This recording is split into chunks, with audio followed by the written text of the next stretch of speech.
Si la obesidad fuera algo que solo fuera movernos más y comer menos, sería un problema que hubiéramos arreglado hace como 10 años. Pero cada año hay más dietas, hay más gimnasios, pero también hay más obesidad. Entonces, ¿cuál es el problema? ¿Por qué si ya sabemos qué tenemos que hacer, entonces seguimos subiendo de peso?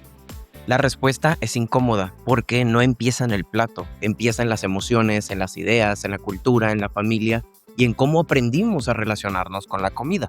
Sé que hace mucho que no hacía un video para YouTube, pero cuando intenté hacerlo en un video corto, me di cuenta que no ameritaba para un video corto. Este es un tema más extenso aún. Entonces hice este video que espero que dure entre 15 a 20 minutos que se va a llamar El origen de la obesidad. Entonces, primero vamos a hablar, ¿qué es la obesidad? La obesidad no es un número en la báscula, sino es un exceso de tejido adiposo, es decir, la grasa que tiene nuestro cuerpo. 10 kilos de grasa para una persona que pesa 70 kilos no es igual que una persona que pesa 50 kilos. Esos 10 kilos de grasa le van a impactar de forma diferente, incluso si es hombre o es mujer. Por eso no evaluamos el sobrepeso solo con el número en la báscula, sino por un porcentaje de grasa corporal. Un porcentaje de grasa corporal en hombres llega a ser del 10 al 20% y de mujeres del 20 al 30%. Tener un porcentaje de grasa corporal más abajo de estos no significa que seas más sano. La grasa corporal no solo es el almacenamiento de energía, también es como otro órgano endocrino que regula el hambre y la saciedad. Pero aquí hay algo que mucha gente no sabe. ¿Puedo estar delgado pero al mismo tiempo tener sobrepeso? La respuesta rápida es sí. Una persona puede tener muy poca musculatura o masa muscular y relativamente mucha cantidad de grasa. Esto aumenta el riesgo de padecer diabetes, hipertensión, dolor de rodillas o de articulaciones y una mala salud metabólica. Lo podemos ver en personas que son delgadas, pero se le puede ver una pancita. Pero también puede pasar lo contrario, puedes pesar más, pero ser más saludable. Cuando aumentamos la masa muscular, aumentamos de peso. Y eso hace que la relación entre nuestro peso y la cantidad de grasa que tenemos sea menor. El músculo también protege tu metabolismo y eso es muy importante que lo sepas. Ahora la pregunta, ¿cómo es que subo de peso? Por términos generales y lo más común y normal, es decir, un exceso calórico. Es decir, que consumo más calorías de las que mi cuerpo necesita. También podemos subir de peso por diferentes circunstancias. Es decir, puede ser un medicamento, puede ser un problema hormonal, como el problema tiroideo, que es lo más común. Pero no todas las personas que tienen sobrepeso tienen problemas tiroideos. La mayoría de las personas que tienen sobrepeso funcionan con el mismo mecanismo. Aumentan sus calorías más de lo que tendrían que estar consumiendo. Y para bajar de peso se ocupa hacer lo contrario, consumir menos calorías de las que nuestro cuerpo necesita. Pero mucho cuidado, es menos calorías, no menos comida. Son dos cosas completamente diferentes. Hacer un déficit calórico mal hecho puede parecer muchos problemas, como la pérdida de masa muscular, vamos a sentirnos cansados todo el tiempo, vamos a sentir hambre constante y con ello podemos padecer de atracones. La obesidad no solo es flojera, es fisiología, es ambiente y es conducta. Y si queremos entender el origen de la obesidad, tenemos que hacernos preguntas más profundas, como ¿por qué comemos como comemos? Tenemos que entender que tu forma de comer no es para nada casualidad. Cuando estaba en la materia de materno-infantil, me di cuenta de algo muy importante, que incluso la forma en cómo naciste y creciste va a impactar en tu relación con la comida. Muchas veces creemos que toda nuestra conducta alimentaria es meramente consciente, pero no, son muchas veces patrones que aprendimos en la infancia. Nuestra conducta alimenticia no es muy diferente a nuestra conducta en general.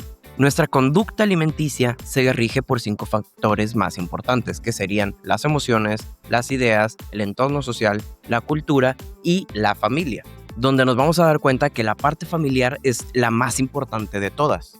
La comida muchas veces la utilizamos como un regulador emocional, es decir, estamos felices, comemos, estamos tristes, comemos, estamos estresados, comemos. Sorry, andaba buscando mejor ángulo porque compré unas luces y apenas estoy aprendiendo cómo utilizarla. Si repetimos esta conducta donde a través de una emoción empezamos a comer, empiezan a hacer algo que se llama el hambre emocional, donde utilizamos la comida como un catalizador o como un manejador de emociones.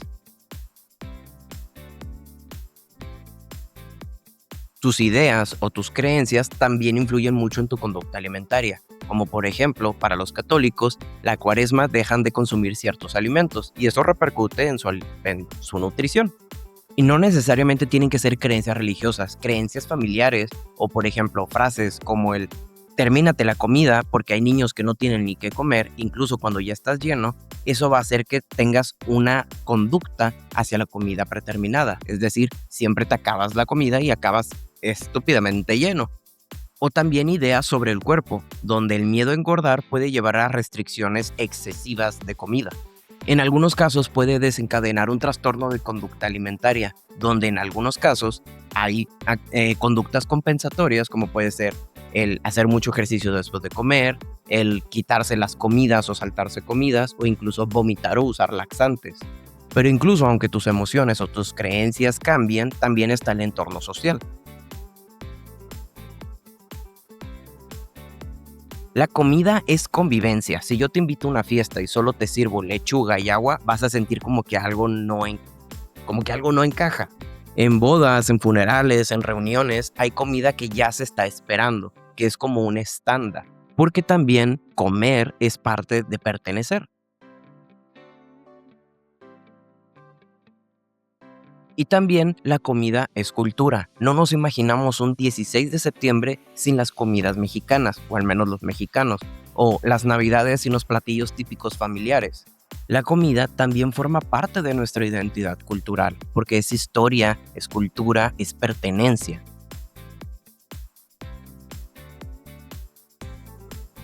Y como último punto podemos ver a la familia, donde aquí todo lo anterior lo aprendemos, aquí es donde crece, aquí es donde aprendemos de horarios, de castigos, de recompensas y sobre las emociones que tenemos que tener respecto a la comida. Y es justamente aquí donde también entendemos de porciones, donde entendemos qué tanto debemos de comer y cada cuánto tenemos que comer y qué es lo que se va a comer lo más seguido. Habrá familias que su base de alimentación es comida ultraprocesada y un niño o una niña que crezca en ese ambiente va a ser su normalidad. Y va a haber familias que están más acostumbradas a comer comida más general, es decir, pollo, arroz, papa, con una comida balanceada. Y eso va a hacer que ese niño o niña crezca con ese concepto de la alimentación. Si tú desde niño te enseñaron a comerte toda la comida, a incluso cuando ya estabas lleno, eso va a ser tu normatividad, eso va a ser tu normalidad. Y justamente vas a estar repitiendo ese patrón alimentario conforme crezcas y cuando estés en tu adultez va a ser un problema muy común que vas a tener que combatir. Pero incluso con todo esto que dije anteriormente, también tenemos que saber qué es el hambre y qué es un antojo.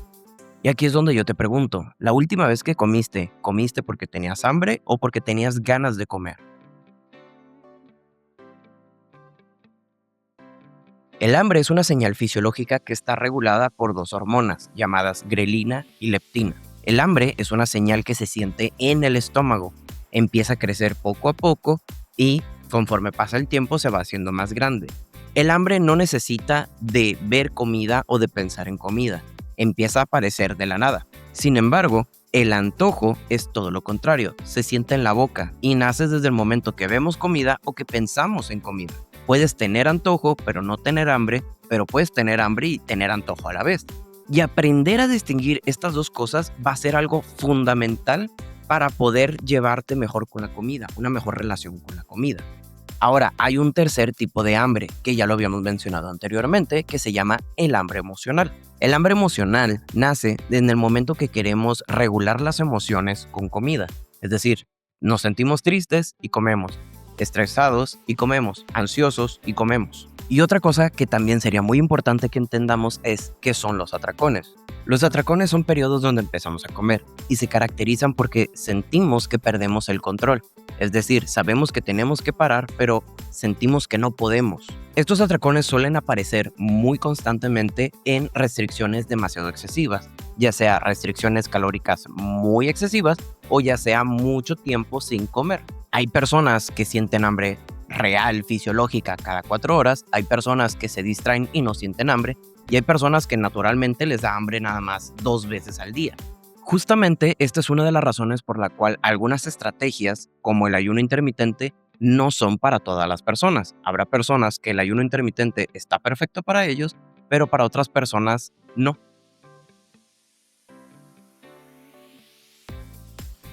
Ahora, la pregunta importante aquí es, ¿cómo hago cambios verdaderos y sostenibles? En estos tiempos, las redes sociales puede ser una herramienta muy valiosa o puede ser una piedra en el zapato. Te pueden ayudarte a inspirarte o te pueden distorsionar por completamente tu realidad y la realidad con la cual quieres ver el mundo. No ayuda en que ahora cualquier persona sin formación de nutrición quiere hablar acerca de nutrición. Y a ver, el problema no es darte opinión, sino es confundir tu opinión con ciencia. Además, también tenemos que entender que los estándares físicos han cambiado por completo. Solo basta con ver los físicos bien trabajados de los años 60, 50, 40, donde la industria farmacológica, los grandes asteroides, todavía no entraban como tal en el mundo fitness. Ahora vemos esos físicos que en su tiempo eran unos fisicazos y ahora los vemos como físicos mediocres porque creemos que un cuerpo lleno con la farmacia montada encima es normal. Y lo peor de todo es que creemos que nosotros nos tenemos que ver así. Creemos que tenemos que tener cuadritos, creemos que tenemos que tener músculos enormes. Y la verdad es que no es cierto. No necesitas verte como un modelo de revista, no necesitas tener cuadritos todo el año, no necesitas tener músculos enormes. Lo que necesitas es salud muscular y un porcentaje de grasa seguro. Lo que necesitas es ser la mejor versión de ti mismo, no parecerte a la mejor versión de otra persona. Pero el error más común al intentar cambiar tu cuerpo no es la dieta, sino la intención con el cual lo haces. Los cambios verdaderos no van a ser los que más vas a sufrir, sino aquellos que entienden tu contexto, tus horarios, tus gustos, tu situación y principalmente el que entiende tu estilo de vida. Porque si intentas hacer cambios para sentir pertenencia, para aumentar tu autoestima por lo que te dicen los demás o porque crees que el momento de que seas delgado o que estés muy musculoso te van a querer, no va a importar la dieta, no va a importar el deporte, no va a importar la cirugía que te hagas, jamás va a ser suficiente. El cambio realmente sostenible y duradero no es aquello en el que nace del odio hacia ti mismo, sino del respeto hacia tu salud. Y no solo me refiero a tu salud física, sino también a tu salud mental. Si hacemos cambios desde adentro, el cambio físico, el cambio externo va a ser solo la consecuencia. Pero si el cambio depende de la validación externa, el físico jamás va a ser suficiente.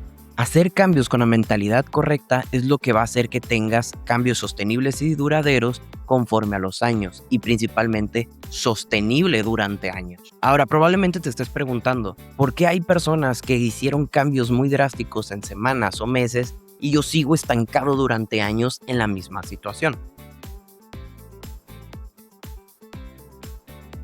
Debemos de entender que no todos los contextos son iguales. Habrá personas que tenían ya el hábito de hacer ejercicio, tenían una base alimenticia muy buena, pero comían demasiado sobreprocesados. Y solo hacer ese único cambio les dio una transformación física completa. Pero ¿qué pasa si eres una persona que jamás en su vida hacía deporte o que no le gusta hacer ejercicio? ¿O qué pasa si dentro de tu vínculo familiar o dentro de la misma familia la base alimenticia estaba a base de sobreprocesados o de comida industrializada o de pizza, hamburguesas, sushi, papas o lo que quieras? ¿O qué pasa si somatizas todas tus emociones en la comida? Cada una de esas cosas son pequeños factores que se tienen que cambiar.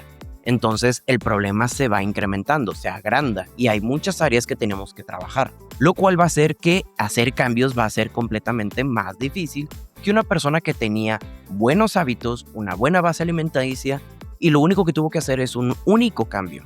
Muchas veces cuando tenemos que hacer muchos cambios en varias áreas, tenemos que llevarlo acompañado de atención psicológica, porque muchas veces tratamos de somatizar nuestras emociones, nuestros problemas con la comida. Y eso pudo haber sido una conducta que se aprendió dentro del vínculo familiar y ahora que eres adulto es un problema muy común contigo.